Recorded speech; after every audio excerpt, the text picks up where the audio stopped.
अस्सलामुअलैकुम। आशू के संग आशू किचन में मौजूद हैं आप और आज बन रही है हमारे यहाँ यखनी। यखनी के जो तरकीब है ये मेरी सासू माँ की है, उसी स्टाइल में बना रही हूँ। चिकन को पहले रोस्ट कर लें और उसे अलग प्लेट में निकाल लें। एक जगह पे प्याज फ्राई करें और उसे पीस लें, अलग रख दें। और दही को इतनी अच्छी तरह से फेंटते जाएँ हल्की आँच पर ना, ताकि ये फटने ना पाए।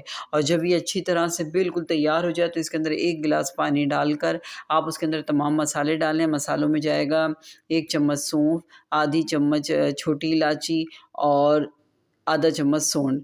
फिर उसके अलावा लहसुन पिसा हुआ, 3 बड़ी इलायची और 3 लौंगे, वो हम डाल के और इसमें 1 चम्मच देसी घी डालेंगे हम, सर्विंग स्पून।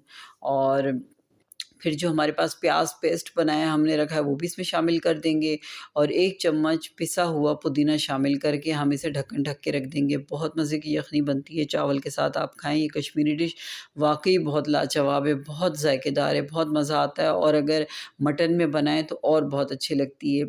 ये देखें आप, बहुत प्यारी सी तैयार हो गई है। मुझे दीजिए इजाज़त, इंशाल्लाह फिर मिलेंगे किसी नई रेसिपी पे। अल्लाह हाफ़िज़।